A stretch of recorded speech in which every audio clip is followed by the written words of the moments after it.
this is absolutely unique because this is life meeting art. Roger Corser, who was Steve Owen, Detective Steve Owen in the fantastic first series Underbelly, which was on the Melbourne Underworld Wars. And we have Stuart Bateson, who was the real model for that detective. Welcome to you both. Thanks, Sly. Thank Good you, to be Sly. here. How are you, Stuart? Roger. Good, thank you, Roger. Nice to see you again. Good to see you, mate. So you're a Melbourne boy, Roger. How did you get the gig? It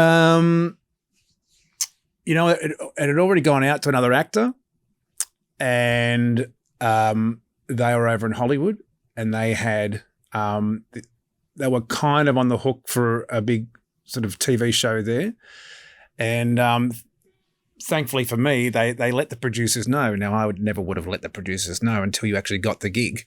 He said he was down to the last three. He was had to do a test deal, they call. So they went into contingency mode, and so they started auditioning backups, and I was one of the backups. And because he was already slated for the role, the director never got to play with the actor, or even really, because it was sort of like that guy is already in the role.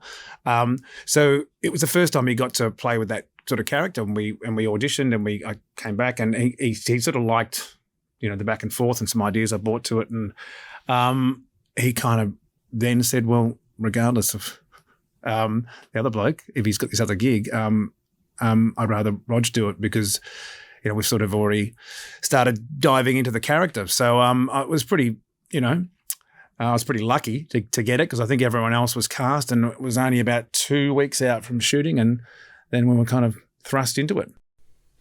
Well, we did a fantastic job, but I reckon also the fact that you were from Melbourne and sort of lived through it.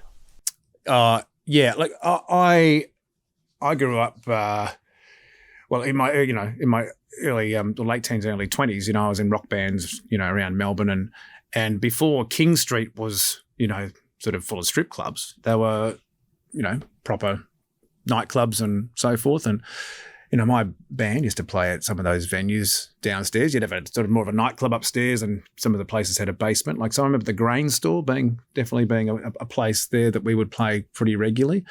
And you'd be loading out at 2:00 in the morning or whatever. I remember that old bridge used to be down the end of King Street there, underneath there, and that was a pretty sort of seedy kind of area down there. And I think one of the weeks that something had happened there, and during that underworld thing under that bridge, or and around that area, and of course the sports bar was in that area where we portrayed in like the first or second episode, where Alphonse goes in. Alphonse Gangitano and Jason Moran went nutty and started beating people with billiard cues, which was not all that smart, because ultimately it probably was the reason Gangitano was killed, because he was going to plead guilty and Jason Moran didn't want him to. Exactly. But yeah, it was that it was definitely part of the culture down there. Front page news regularly, all the way through that sort of late 90s period, and I mean, I'm just probably letting a little bit out here, but I knew some of those guys. I mean, it was funny that I ended up playing, a version of Stuart, where my sort of history I'd come across through, how will I say this, through, ex-partners and so forth, but I'd met a bunch of those guys socially at parties, and ended up at certain things, and they were there. I think I was at a party where Morans were. Willie Thompson definitely met on numerous occasions, and then obviously my world changed, and I moved to Sydney, and I didn't think anything of it, and I got this gig, and I sort of fronted up to the scene that day where Willie Thompson had been murdered. I go, hang on, I'd met that bloke several times. He was and I was sort of looking at, I know the actor's far too tall, because Willie was quite short from my memory, and he was an aspiring actor. I remember that, and I remember actually buying a dodgy suit off him, a Hugo Boss suit. Willie Thompson back in the old days. I would have been about 21 or 22 back then, but he I was quite naive. I go, oh, you work in the rag trade, do you, mate? And someone said, just take the suit, mate. Just Just take the suit. Pay him $50 and take the suit. You know. He did actually make his own movie, Nightclubber, and released it. And I was tasked to have a look at it to see if there was any information we could use in it. But it was probably the worst movie I've ever seen in my life. It was terrible. Well, the book Underbelly was based on, might have been Willie Thompson's funeral, and there's some pretty heavies carrying the casket. And I get a phone call, very gravelly voice, from a fellow saying, "You've put me on the cover of your book." And I thought, this isn't going to end up well. I said, "Yes, so what?" He said, "Well, I'm actually a part-time actor and I think I'd be very good in Underbelly." And he didn't get the job. So, I mean, well, Stuart, when did you when were you sort of informed that there was a go-ahead to do a drama based on basically the Piranha Task Force? There was one of my colleagues, actually, Andy Stamper, was employed and got permission to do so to assist the writers in developing the script. And Andy got us into the writers' room. Michelle Kelly and I, and a couple of our colleagues went into the writers' room and sat down with the writers at various stages and, told them our stories. And I remember on one occasion being in there and they said, "No, that didn't happen. If we made this up, no one would believe it." There's some of the wild things that Roberta had said or some of the things that occurred. So that was, I guess, the first time I knew something was happening. And it was great fun to be involved with, to sit down with the writers and sort of see how they put these things together. It's not, what the average police role is. So to be exposed to that was terrific fun, really. I remember one detective talking about the arrest of Mockbell in his penthouse, and said that Tony's very attractive girlfriend was caught short and ran through the lounge room wearing only a G-string.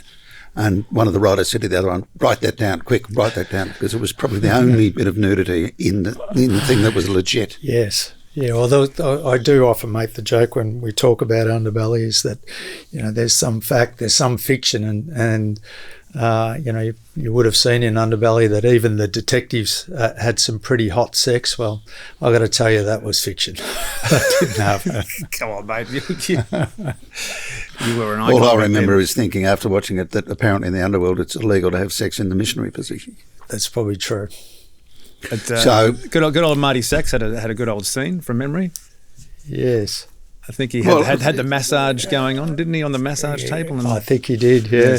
Yes. Well, when people would say, did Underbelly glorify the crooks, I would say, well, the crooks ended up shot dead, and Steve Owen drove a sports car, had a hot girlfriend, and had sex in the shower. So it's a better career path. So, but some of the Piranha people were actually extras in the series. Yeah, that's true. I was on one particular time. I think Roger called me. He was filming around the back of St Kilda Road headquarters.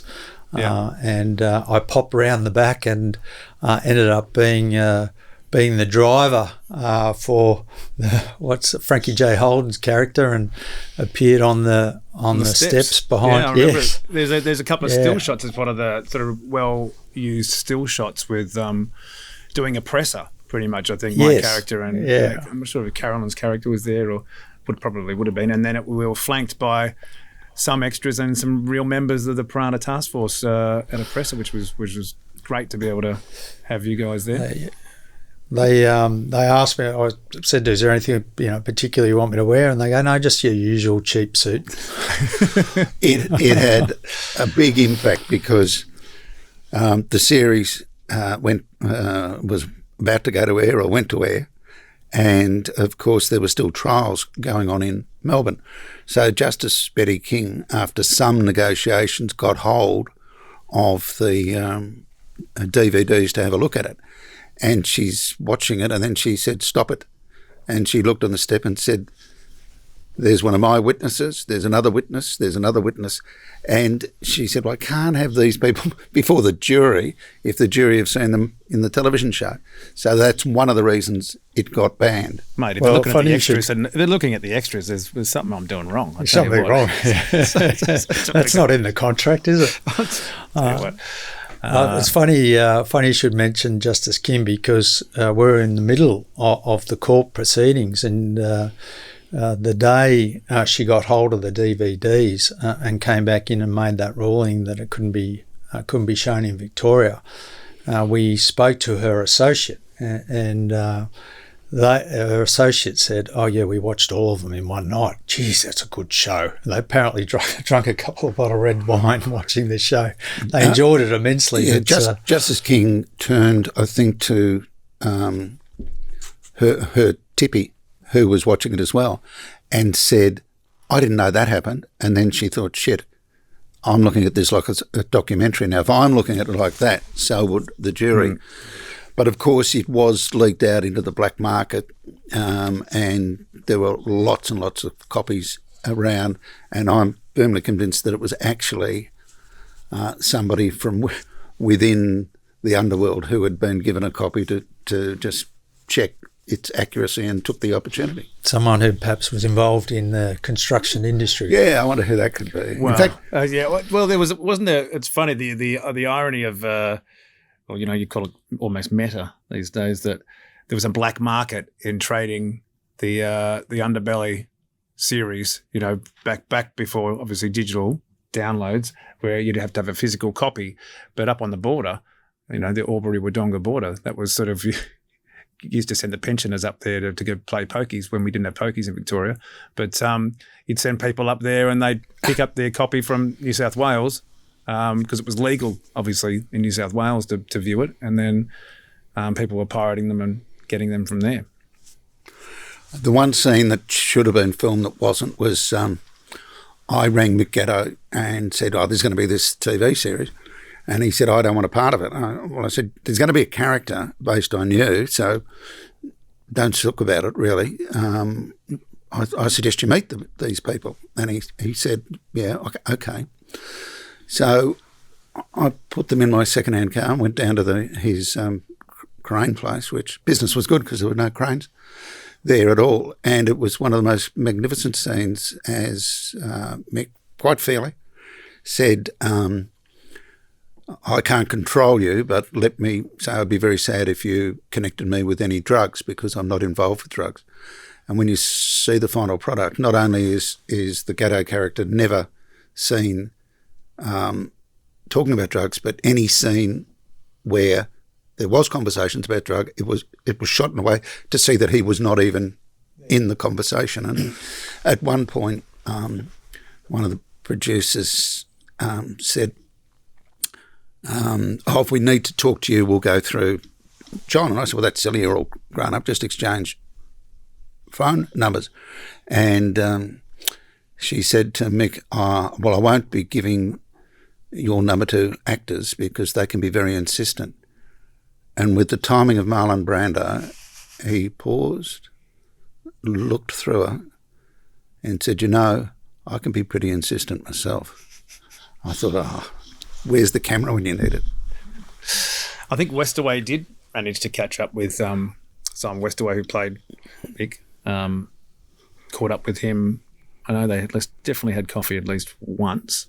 Well, one of the writers went with Mick to the Flower Drum, and he said around 4 o'clock a waiter came round and said, any last orders? And Mick said, why? He said, we're going to close the kitchen. And he said, no, you're not. And the waiter walked away. So he can be very insistent. Well, can I say that we had the cast had a bit of a sort of the bad guys. I was tagging along, but we were at Tolano's in St Kilda, and it was pretty much all the bad guy, the actors. This is, and Vince is holding court at the head of the table there, and we'd had a very long lunch, all of us, and I hope I'm not speaking out of turn here, Vince, but it was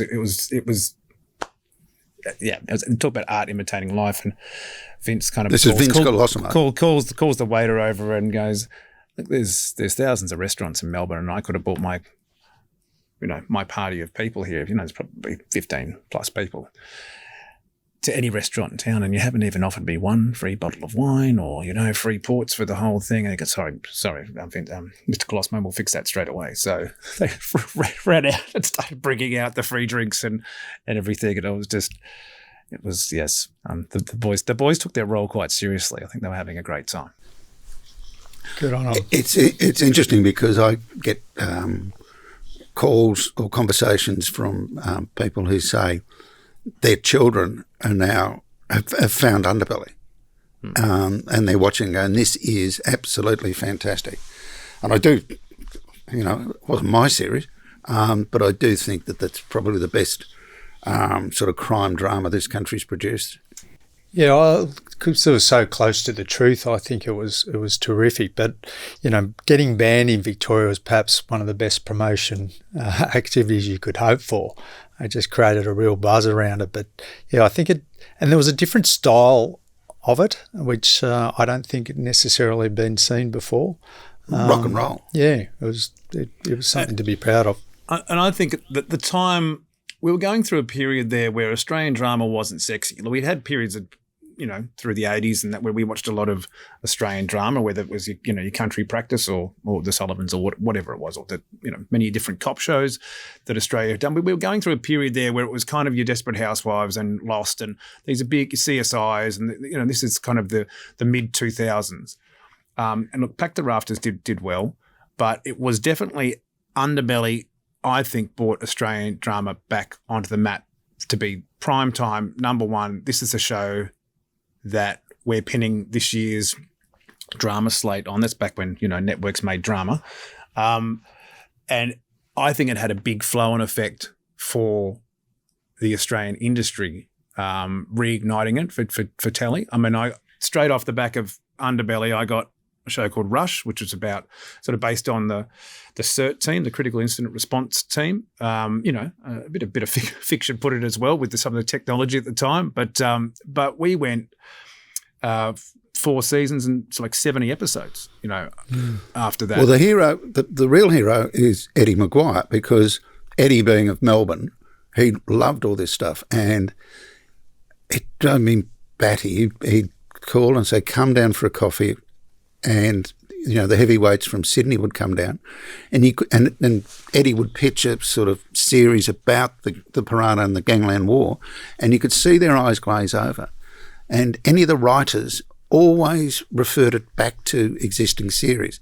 So it was always a case of hero copper, love affair, and the actual crime was sort of like the scenery in the back. And it was only when Eddie became the boss, when he went to Sydney, he says he got the file, blew the dust off it, and said basically to the head of drama, understand, I'm not asking, we are making this. Mm. And that's when they brought in Screen Time, who had that really rock and roll approach. Mm. I remember we were, because you shoot something and you get a feel for, and I'd done a lot, I'd probably done 5 or maybe 7 or 8 years at telly, maybe guesties and some other things. And I had one kind of lead role, but you do get a sense when you're making something how interested maybe the network is, how much you're putting into PR. And we'd done that, and it had slowly started to ramp up compared to the start of the shoot. I think compared to the end, they had McLeod's Daughters, a show called Canal Road, and all these shows were definitely ahead of us. I think they had 4 dramas who were definitely kind of the 4th most important one until I think some of the Sydney guys started to see the headlines that were still happening with the characters in the show and realised the buzz that was starting to happen. When we shot the scene in the cemetery, Adam Bourgeois there, and we have the SWAT team come in and foil, a hit. And who's the character that was walking his dog? Mario Condello. Yeah. And we're shooting that scene, and those guys are on the front page of the Herald Sun because of the court case, while we were shooting that scene. So you couldn't get any more part of the zeitgeist, any more, now. And that was starting to feed him. It's, like you said before, Sly, there's no better publicity, is there? You know, you pay to get publicity like that. So, you know, I think slowly as we were shooting the series and we were coming to the end of it and they were starting to edit it and put it on, the importance of where it stood in the slate, you know, quickly started to rise. Well, some of the actors, I mean, how charismatic was the Veneman character and Roberta? Damien Walsh-Helen, who played Benji, did a great job because he's really still as an actor. So he didn't try to be the tough guy at all. He was very still, and he's actually quite charming, you know. And he amazing performance from him. I mean, one of the stories about Roberta, I remember early on we had the trucks parked around Essendon there because we used a lot of the original locations, like, you know, the shooting at the Oz Kick there, you know, in the car, but we used the same car park, you know, which is kind of eerie. But it was one of those type of days we were shooting in the similar locations. Some of these things happened. Roberta came knocking on the door of the trailers, banging away, going, "Where's this so-and-so who's playing me? She better not be a, you know, incredible, a bitch or whatever, or a, you know." And luckily, Cat Stewart, who did talk about performances, Cat Stewart's, you know, performance in that show was incredible. She was looking for Cat, but Cat wasn't on that day, thankfully enough, and so the poor sort of second AD at the unit base had to kind of try and usher them away. I mean, talking about Cat Stewart's performance just quickly, the scene where you know, Benji dies. He's just been into Mick Gatto's cafe. I had to go out and tell her in the car in the scene, and Cat, each take, could let one tear go down the cheek. We did it 4 or 5 times, and every single time she could just be still and let it go down like that. I just remember that quite simply.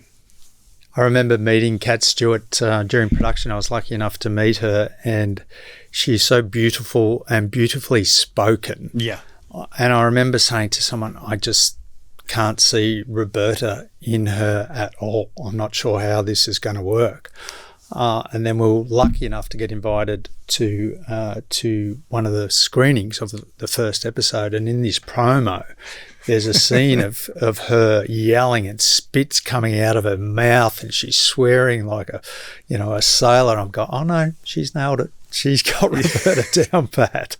I met her dad once, and he said, when she decided to be an actor, he said, now you're going to university and you're going to study law or something like this, because once you get that nonsense out of your system, you'll need an occupation where you can make some money. He just laughed and said, she doesn't need the backup career.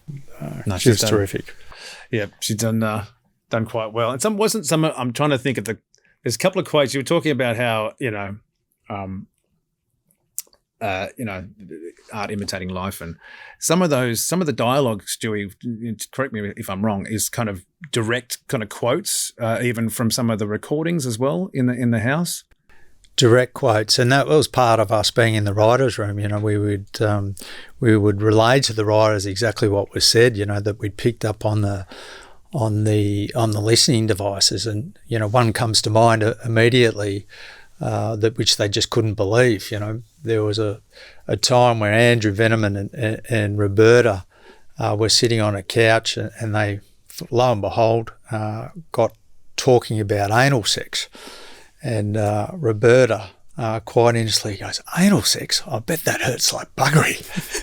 Which was used in the... which was used in the funniest one.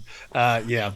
Some of those, because we were the same, going, really? And you guys were on set going, no, that's what happened. It's a direct quote, you know? Yeah. Well, that's, if I'm ever dealing with fiction writers, I say, it's such a hard job for you because you've got to make stuff believable, where the stuff that, the real world, it's nearly always unbelievable. The only person, Carl Williams hated his sort of character because it made him out to be a dumb turkey, and he was smarter than that. I think he does. I can't remember the actor's name. Someone will correct me. But he did. Yeah. Guy Graham, he played Carl, yeah. He did a terrific job. You know, Carl did come across in lots of ways as a bit of a doofus. He wasn't, but he did come across that way. So I think he did a great job portraying him. But just the same, I was glad Carl wasn't pleased with it. It was nice to see him get upset about it. Well, after he was in about 2 or 3 of the Underbelly series, I'd given him a book and said, crime doesn't pay, and he reminded me of it and said, well, it has for me. So he was at a bar and somebody walked up to him and said, if you ever need anything done, I'm here. And he realised that he'd sort of morphed over. He thought he was Carl Williams. And the bloke said to him, they call me the postman because I always deliver. He's writing his own lines too. Well, Guyton Grantley did a Trot Fest film, you know, in sort of a couple of years just after the release, because he's a Bondi guy as well. So, you know, he's back up in Sydney and this very Melbourne story. But he couldn't go out.